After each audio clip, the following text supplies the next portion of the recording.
can move around and not necessarily scramble, but keep plays alive. What are the keys as a defensive back to just stay with your guy, not allow him to create explosive plays in the field? Really, man, when a guy like that, you got a guy that creative with his legs and with his throwing ability, being able to extend plays, it's hard, man. It's hard to defend. As a defensive back, really, you can only thing you can do is cover your guy, hoping that, the rush gets there and hoping that our game plan works to perfection. But, the guy's going to make plays. That's inevitable. The guy's a tremendous athlete. He's going to extend plays. We just got to do our best job to slow that down throughout the game. Yeah, it was announced today that Fran Brown's going to be the new head coach at Syracuse. How did he sort of help you in your own development here, and what is Syracuse getting in Fran Brown? Getting a tremendous coach, but more so a tremendous person. Coach Fran is, like I said, he's a great coach, but I feel like what makes Coach Fran so special, his relationship with us outside of football. We connect on a personal level. He's been there with me through spiritual advice, emotional advice. When I need to talk about my family, when I'm missing home, he's always there. Coach Fran is one of those people I can count on outside of football. My car breaks down, I know I can call Coach Fran. So one of those things, that's the person that he is to the core. That's what you're getting. That's what Syracuse is getting, and we're so proud of him, man. Hat goes out to him. We're tremendously proud of him. Obviously, that's a big deal to become a head coach, but the timing of it, is that emotionally or mentally distracting with a big game like this? No, we done had it before. Coach Lennon got the Oregon job kind of close to this time, and we ended up finishing that year pretty good. So, like I said, keeping the main thing, man. Coach Fran he bought in today. He came to practice. He brought energy. He brought juice. He's still the same old Coach Fran that we knew him, man. So it's not a distraction, man. If anything, it's just the show, that these coaches do a tremendous job, and when, new opportunities and promotions like that happen, it's just a true testimony that, they have lives too. We're not the only people achieving our goals, and they have goals and aspirations that they want to accomplish. So, like I said, hat goes out to Coach Fran, man. Yeah, Kendall said that Kirby has brought up this week that Georgia hasn't been able to beat Alabama in Atlanta for an SEC championship. Is for a program that's accomplished so much, what does it mean to have that one box left unchecked, and how much of a motivation is that heading into Saturday? Well, we want to beat them. We want to win the SEC. We're facing Bama, so we want to beat Bama. That's really the end of it. I haven't beat them. We haven't beat them. So, it's going to make for a great matchup. I can't wait to play, but like I said, we want to beat them.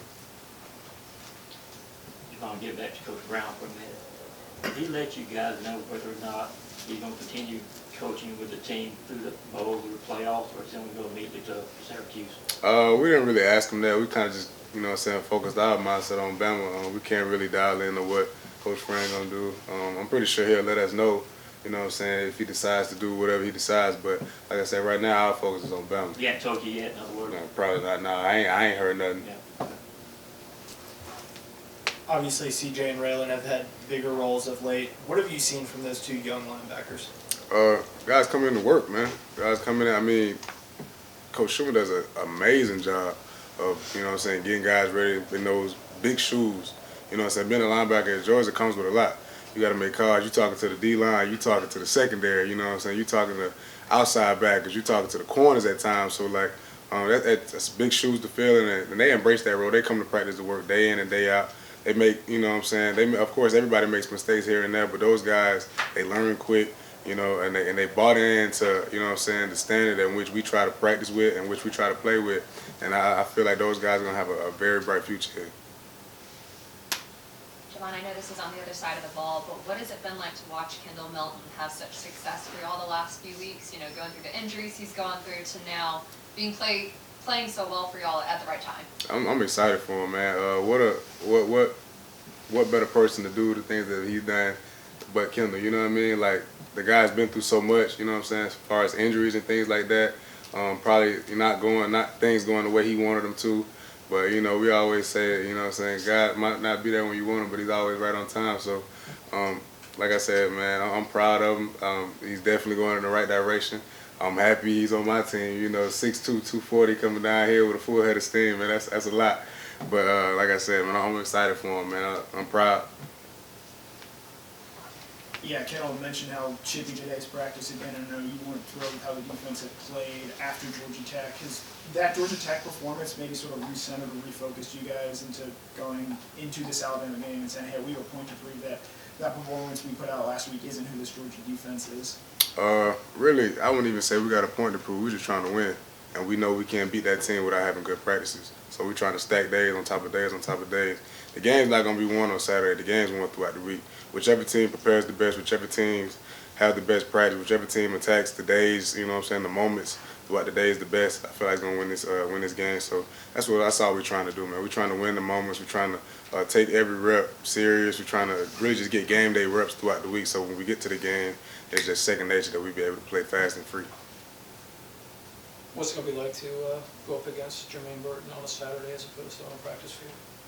I'm excited, man. I'm pretty sure Jermaine's excited, too. I think it's going to be a great matchup. I can't wait to see him play.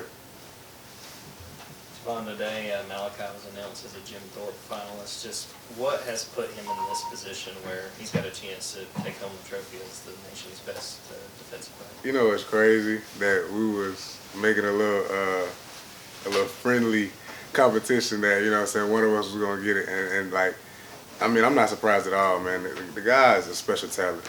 I mean, when I say special talent, I mean special talent. The guy comes into work, I mean, he's just one of those guys that you knew stepping on first day on campus, like he's one of those guys. Like his athleticism, the way his willingness to learn, his mindset about, you know what I'm saying, practice, the way he leads others. The guy, he's special, man. I can't be more proud of a person. I'm personally close to Malachi. I mean, I play right beside the guy. So, like I said, man, I couldn't be more proud, man. Hey, Javon, you talked about winning the moments, and your head coach has an innate ability to, change up a little mantra to make you focus on this practice or this game or something like that. I was just wondering what the message in the locker room has been this week, either a couple words or what he's been reinforcing in y'all's heads this week. Really just don't let the game be too big for you. We've played in big games before.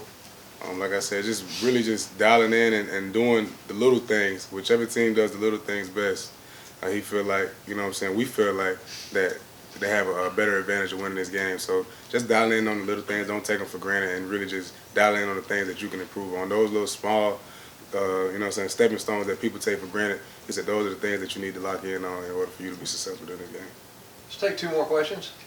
Finally, we've seen you win a couple of defensive MVP awards, and we've heard quarterbacks getting in the rhythm or running back. I mean, can you really get in the rhythm and safety, or how much of what you do is kind of dependent on opportunity versus maybe things you see or react quickly? I don't know necessarily about getting into a rhythm. Really just, I feel like preparation helps you out with that. You being able to anticipate things before they happen allows you to probably make more plays than the average player. But as far as the rhythm, I just feel like you gotta have confidence in yourself, have confidence in your game plan, and confidence in your teammates to just be out there and play free, man. I don't really know like the rhythm and things like that, but that swagger that, you know what I'm saying, the defensive back kind of has to have in order to be successful, in my opinion, that's more of, you know what I'm saying, the edge that we have. I feel like we have in our back end, just the swagger and the confidence that we have in one another.